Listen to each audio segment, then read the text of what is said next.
है तू कहे तो मैं बता दूं। यशराज बैनर की पहली ही फिल्म दाग की गोल्डन जुबली पार्टी में जब पत्रकारों ने यश चोपड़ा से सवाल किया कि राजेश खन्ना के साथ इतनी कामयाब ओपनिंग के बाद आपने दीवार के लिए अमिताभ बच्चन को क्यों साइन किया, तो झेंप गए। ये सवाल पहली बार नहीं पूछा गया। उन्हीं दिनों फिल्मी पत्रिकाओं में ये खबर साया होने लगी थी कि यश चोपड़ा ने राजेश खन्ना से पहली फिल्म से ही पल्ला झाड़ लिया है और दोनों ही खेमों के पीआर ऐसी खबरों को अटकलें बताने में जुटे थे क्योंकि इनका बिजनेस इंपैक्ट बुरा हो सकता था। हम और तुम और हम खुश हैं यूं। हालांकि जंजीर ने अमिताभ को रातों रात फ्लॉप हीरो से उभरते स्टार में बदल दिया था, लेकिन राजेश खन्ना अब भी वो नाम थे जिनकी अदाओं पर हवाएं अपना रुख बदलती थी। ऐसे में यश चोपड़ा ने मीडिया को बड़ा ही सधा हुआ जवाब दिया। कहा, दीवार एक एक्शन फिल्म है जिसका लीड किरदार इमोशनल के साथ ही थोड़ा टफ टाइप आदमी है जो अमिताभ पर फिट होता है।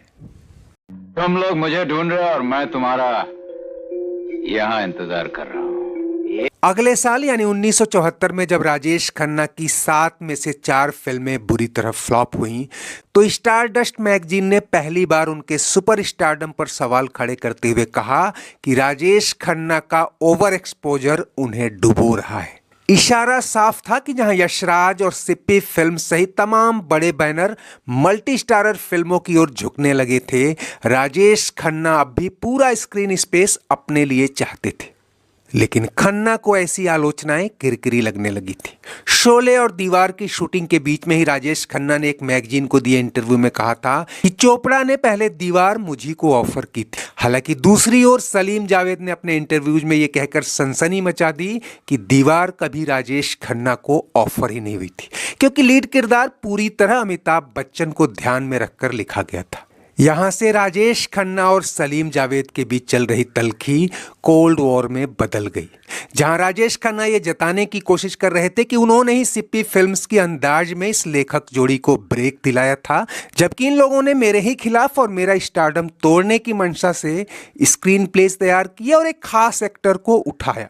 जबकि सलीम जावेद कहते थे कि राजेश खन्ना कहानी में और स्क्रीन प्ले में खूब दखल देते हैं और अपनी तरह से मनमाने बदलाव करवाना चाहते हैं जो हमें कभी मंजूर नहीं था। लेकिन दोस्तों, इससे भी बड़ी कोल्ड वॉर राजेश खन्ना और यश चोपड़ा के बीच चल रही थी जिसकी भनक किसी को नहीं थी क्योंकि पब्लिकली दोनों ही ये जताने की कोशिश कर रहे थे कि वो अब भी अच्छे मित्र हैं।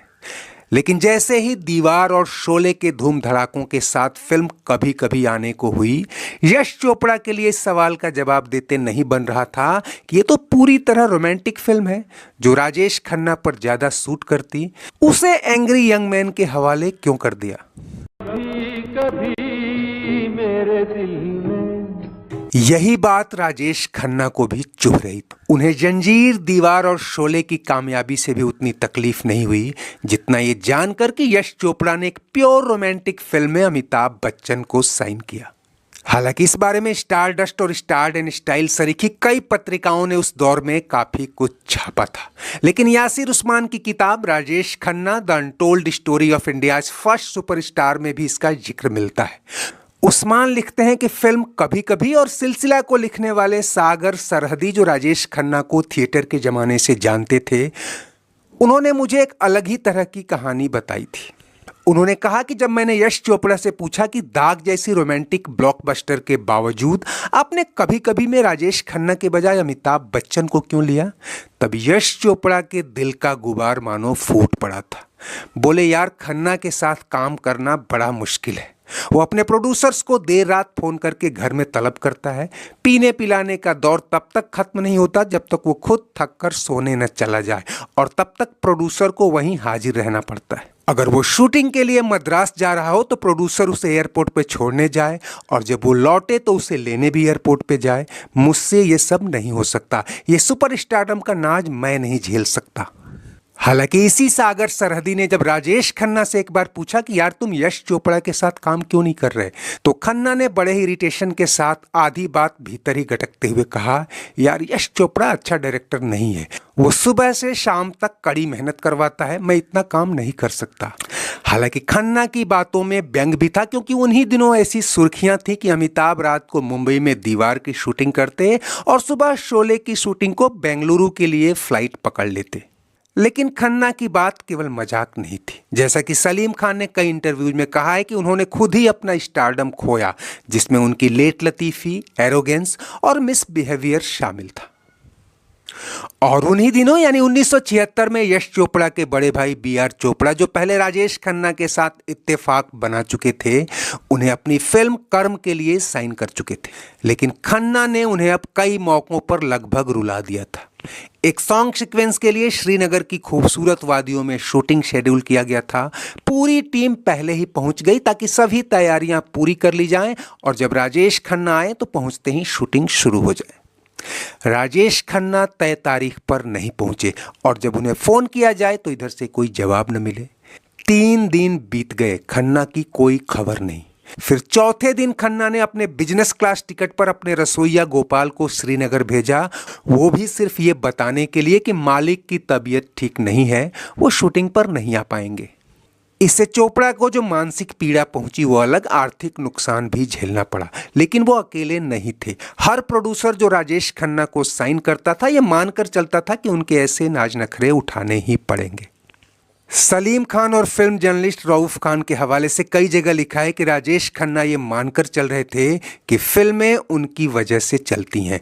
लेकिन अब जब फिल्में फ्लॉप हो रही थी, वो मानने को तैयार नहीं थे कि फिल्में उनकी वजह से फ्लॉप हो रही हैं। एक बार जब उनकी लेट लतीफी पर सवाल पूछा गया तो उनका सीधा जवाब था, क्लर्क समय पर आते हैं, मैं फिल्म आर्टिस्ट हूँ। क्लर्क के समय पर आने वाली बात शायद खन्ना ने अमिताभ पर कटाक्ष के रूप में कही हो, क्योंकि अमिताभ की पंक्चुअलिटी की उन दिनों काफी चर्चा होती थी। या हो सकता है कि वो भीतर ही भीतर कोई भड़ास निकाल रहे हों, क्योंकि जंजीर के बाद दीवार और शोले की बॉक्स ऑफिस पर मिली सफलता अभूतपूर्व थी। लेकिन खन्ना इन एक्शन फिल्मों की कामयाबी से बेपरवाह थे। वो अपने करीबियों से कहते थे कि एक्शन जॉनर जल्द ही हवा हो जाएगा और उनके रोमांटिसिज्म को कोई खतरा नहीं है। लेकिन फिल्म कभी कभी में अमिताभ के कास्ट किए जाने और फिल्म के हिट हो जाने के बाद उन्हें पहली बार लगा कि उनके अपने किले में सेंध लग गई है, उनका तिलिस्म टूट चुका है। पल दो पल मेरी कहानी है। और उस समय राजेश खन्ना भी टूट गए जब उनके गॉडफादर कहे जाने वाले शक्ति सामंत के निर्देशन में आई फिल्म महबूबा फ्लॉप हुई। इस फिल्म को खन्ना अपनी खुद की फिल्म मानकर उसमें जी जान झोंके हुए थे कि इससे उनका सुपरस्टारडम बाउंस बैक करेगा। गुलशन नंदा की कहानी पर बनी इस फिल्म के गीत संगीत में आनंद बख्शी और RD बर्मन की कोशिशें रंग लाई थी। गाने हिट हुए लेकिन फिल्म नहीं चली। फिर भी मेरा मन प्यासा। और महबूबा के बाद मानो राजेश खन्ना ने हालात के आगे सरेंडर कर लिया, जबकि उनके कई करीबी, जिनमें फिल्म जर्नलिस्ट देवयानी चौबल भी थी, उन्हें अरसे से चेता रहे थे कि अमिताभ को हल्के में नहीं लेना चाहिए। खासकर चुपके चुपके, अभिमान और कई अन्य फिल्मों में वो सीधे राजेश खन्ना जॉनर को टच कर रहे थे। कभी मेरे दिल में। और कई क्रिटिक्स अमिताभ बच्चन को खुले तौर पर खन्ना के मुकाबले बेहतर एक्टर बताने लगे थे। ख्याल आता है। लेकिन शायद वक्त उसी का होता है जो वक्त की कद्र करता है। इस कहानी में आगे और भी बहुत कुछ है दोस्तों, कई घटनाएं और थोड़ी उलटफेर भी। लेकिन आज बस इतना ही। चलते चलते वीडियो लाइक और शेयर तो करें ही, अगर चैनल सब्सक्राइब नहीं किया है तो वो भी करते चले। कमेंट बॉक्स में आपकी हर राय का स्वागत है। शुक्रिया, नमस्ते, आभार।